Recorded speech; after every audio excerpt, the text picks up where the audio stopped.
Hello les gens, c'est Diaboloman, j'espère que vous allez bien. Alors je vous retrouve pour une vidéo qu'à la base j'avais tournée il y a quelques jours au sujet du Stairs Arm de chez ALG, dont ils ont fait une petite vidéo de présentation auquel je vous proposais d'analyser tout ce qu'ils montraient en vidéo et voir un petit peu les détails techniques pour se faire un premier avis sur la réplique. Et aujourd'hui, ALG a communiqué du moins que les précommandes étaient ouvertes. Donc là-dessus, j'avais fait une estimation de prix sur la première vidéo et finalement j'ai eu la réponse sur quels sont les tarifs pour obtenir cette réplique et également les délais de précommande. Donc je vous propose de revenir là-dessus plus tard. Je vous propose de commencer à regarder la vidéo ensemble pour que nous voyons ensemble un peu ce qui est présenté sur cette réplique-là et du coup voir un peu les détails techniques par la suite. Et autre chose, c'est que plus j'avançais, on va dire, dans la vidéo et je discutais avec des gens, plus j'ai remarqué certains petits détails qui m'ont chagriné et dont j'aimerais vous présenter ce que moi j'en pense et du coup avoir votre avis là-dessus. Donc bref, on commence avec le premier extrait de la vidéo.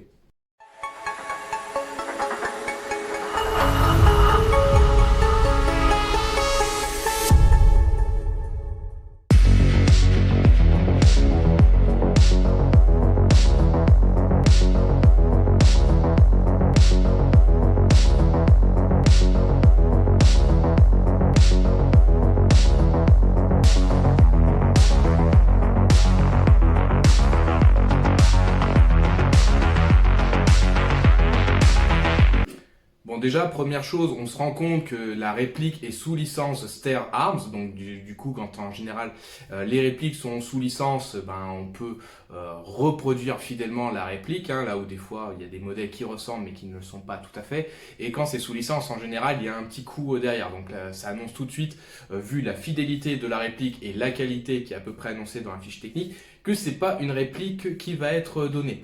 On voit par exemple qu'il y a le bipied qui est intégré dedans et qui peut être déplié. Et pour ceux qui auraient reconnu, c'est le fusil mythique, le deuxième fusil de précision qu'il y a dans Counter-Strike, le plus répandu étant la WAP, qui tue d'une seule balle. Et il y a le Stairs qui lui demande un peu plus de technicité, où il faut toucher la tête pour en général éliminer en un seul coup. Donc on voit le long rail, le levier un peu spécifique avec le N-cap, une crosse à l'arrière sans appui-joue, donc ça va rester fixe. Mais bon, pour l'instant, c'est tout ce qu'on voit à partir de ce moment-là de la vidéo. On continue.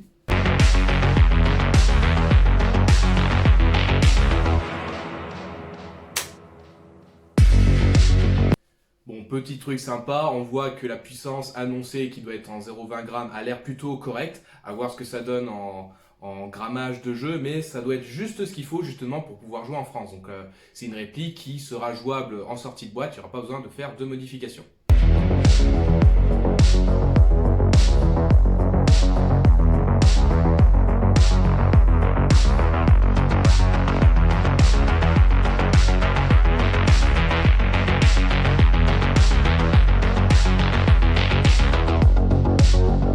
Donc là, on voit le fameux bipied qui se déplie, donc c'est quelque chose qui sera intégré de base. Je savais même pas qu'il y avait ça, on va dire, sur la vraie arme. Et on voit la tronche du chargeur. Donc c'est pour ça, quand ils disent dans la fiche technique que c'est compatible VSR10, déjà, on voit clairement que niveau chargeur, c'est pas du tout ça. Parce que sur la vidéo, on voit du coup le chargeur, en fait, il y a une accroche. Un vrai VSR10, il n'y a pas d'accroche, le bouton est intégré à la réplique et pas sur le chargeur. Donc ça ressemble plus à du chargeur type mode M4 où il y a le ressort, enfin du moins la deuxième partie qui est sur ressort et qui va faire sortir le chargeur et le cran qui lui va s'accrocher à la réplique. Donc si déjà on a des chargeurs comme ça, quand ils annoncent que c'est du compatible VSR10, déjà au niveau de la chambre pop, on est sûr que c'est pas du VSR10. Ce sera plus une variante. Donc là-dessus, il faudra voir un peu plus en détail en interne, voir comment ça se fait. Par rapport justement à la chambre pop, sur la fiche technique, ils annoncent qu'il y a peut-être, alors je n'ai pas bien vu sur les modèles de la vidéo, c'est pas trop bien en avant, qu'il devrait y avoir un réglage facile, peut-être une tétine comme sur les VSR10 classiques, et un système TDC qui va sans doute demander une clé Allen pour faire le réglage.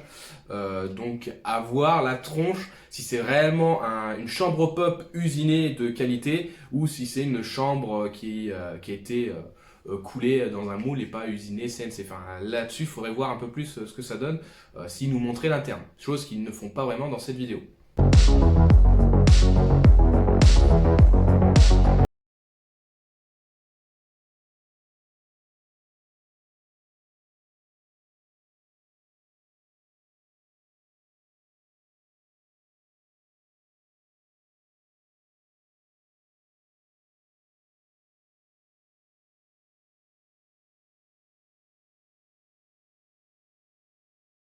Pareil, on voit un petit peu les options, donc comme quoi on peut mettre un chargeur à l'arrière au niveau vraiment de la crosse. Donc bon, c'est sympa d'avoir ça, même si c'est pas forcément très pratique en jeu, mais bon, ça a le mérite d'être là, c'est sympa. On voit rapidement aussi le levier d'armement qui a l'air spécifique, le cylindre alors j'ai un doute, mais j'ai l'impression, je sais pas si c'est par rapport aux proportions de la réplique, mais il a l'air plus gros, mais je me trompe peut-être là-dessus, j'ai un doute. Mais voilà, c'est parce qu'il parle de compatibilité VSR10, mais jusqu'à où en fait il ne précise pas la compatibilité des pièces. On voit que le canon est flûté, donc ça donne un look plutôt sympa. On verra plus loin dans la vidéo qu'il y a déjà un cache-filetage qui permettra d'origine de pouvoir mettre un silencieux sans devoir acheter un adaptateur. Donc c'est plutôt sympa ça aussi d'avoir ça directement sur la réplique.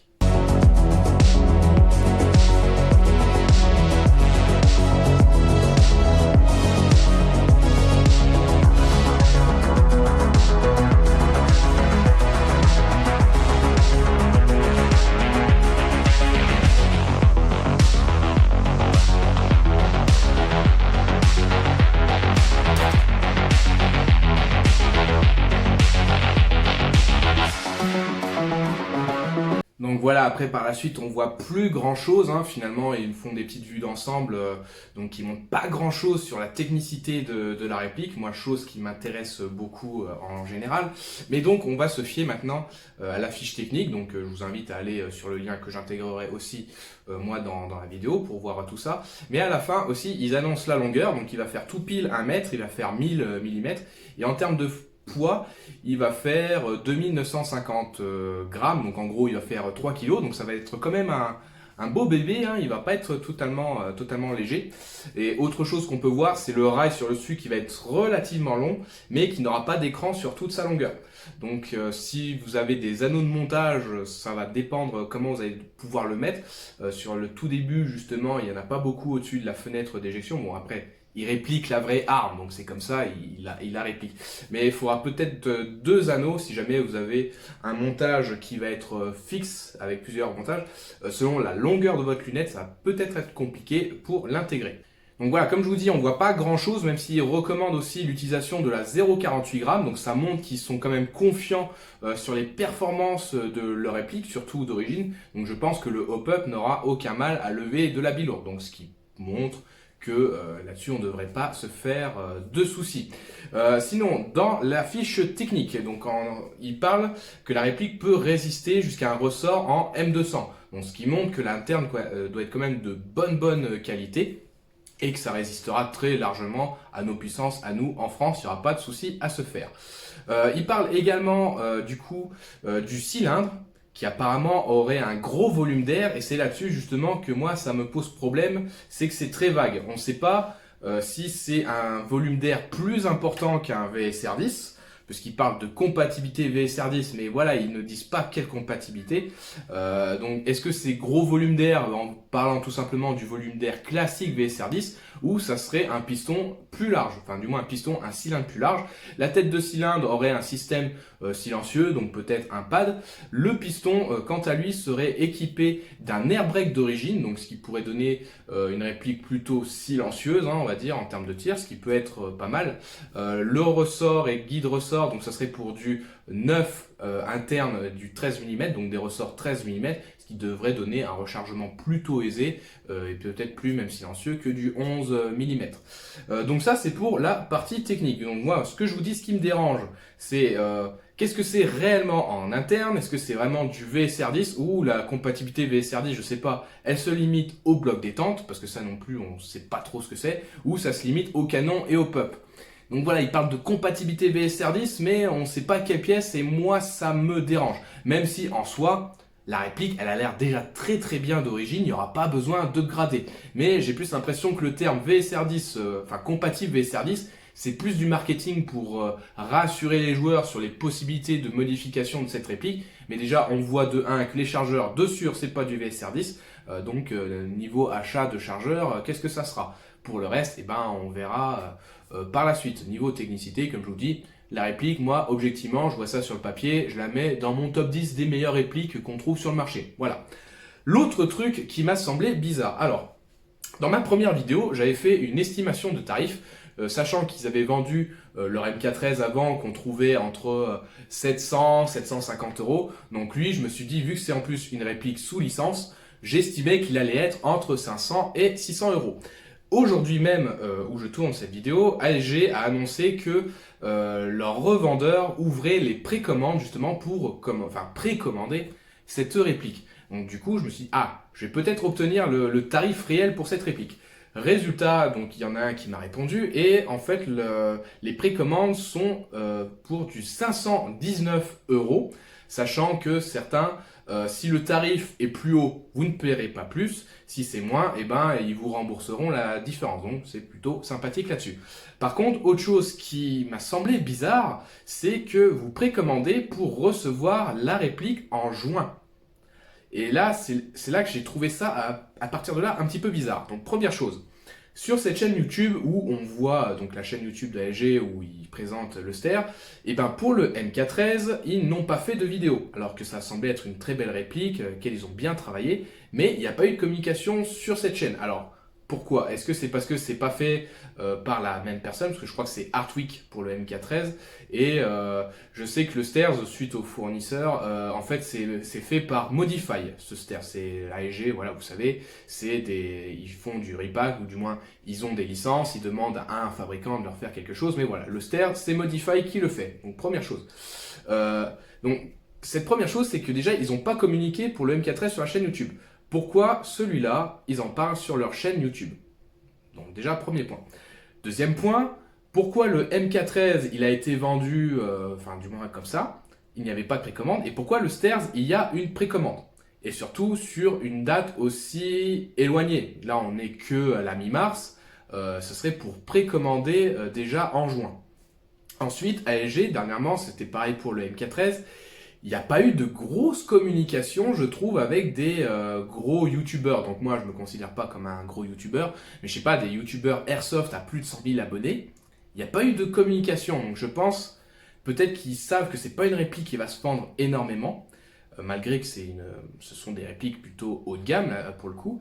Et donc ils ont plus fait des petits volumes et ils ne voulaient pas s'amuser à emmener un modèle à passer à un youtubeur le temps d'eux. Et j'ai l'impression qu'ils font pareil avec le Stairs. Et même s'il est moins cher, ils communiquent pas trop, on va dire, sur le fait de partager leur réplique. Bon, en même temps, je crois que pour le Evo, ils n'avaient pas eu besoin, quoique je me trompe peut-être. Mais voilà, ils n'ont pas tendance à envoyer leur réplique pour que des gens puissent faire un retour. Et donc déjà, ils ouvrent déjà les précommandes. Moi, j'ai l'impression qu'il y a un petit truc caché. C'est très marketing par rapport à la communication compatible et service. Mais bref. J'ai une petite sensation de quelque chose, comme s'ils voulaient vendre très rapidement, jouer sur la réputation de l'arme que peuvent avoir les gamers sur ce fusil de précision, notamment qu'on retrouve sur Counter-Strike. Donc voilà, il y a des petites choses qui me font dire, il y a un petit goût de truc caché derrière. Mais bon, bref. Comme je vous dis, je pense qu'il n'y aura pas de souci à se faire sur ce snipe qui devrait être de très très bonne qualité. Il faudra attendre juin pour vraiment avoir les premiers retours. Peut-être que d'ici là, ASG va communiquer un peu plus sur cette réplique et donner plus de détails, j'espère. Mais voilà, je voulais vous partager mon avis sur cette façon un peu bizarre, pour le coup, de proposer directement les précommandes et en plus on est obligé d'aller voir le fournisseur pour avoir les tarifs, c'est même pas AEG qui donne le tarif de la réplique. Enfin bref, dites-moi ce que vous en pensez dans les commentaires de cette réplique, si elle vous plaît. Objectivement, la réplique, elle a une tronche bizarre, mais moi j'apprécie. Je trouve que ASG, c'est bien ce qu'ils font dernièrement avec le MK13 et celui-là. Au lieu d'avant de faire des repacks de répliques dégueulasses dont on ne peut rien faire, là pour le coup ils montent en gamme et j'ai envie d'encourager ASG à continuer là-dessus, à faire de ce genre de répliques. D'ailleurs ASG, si vous avez besoin de quelqu'un pour faire un retour, un test sur cette réplique, je suis totalement volontaire. C'était déjà le cas pour le MK13, mais je n'ai pas eu de réponse favorable de votre part. Enfin bref, c'est terminé pour ce premier avis de cette réplique. Je vous laisse commenter pour me partager votre vision de la chose sur cette réplique. Je vous invite à lâcher un petit pouce bleu pour soutenir la chaîne, hein, ça aide toujours, de partager. Et si vous n'êtes pas abonné à la chaîne, je vous invite à vous abonner et également de cliquer sur la petite cloche de notification pour ne pas rater les prochaines vidéos qui vont sortir. Voilà, je vous dis à très bientôt et je donnerai des nouvelles potentiellement en description si j'ai d'autres infos. Et je vous dis à très bientôt pour d'autres vidéos. La bise!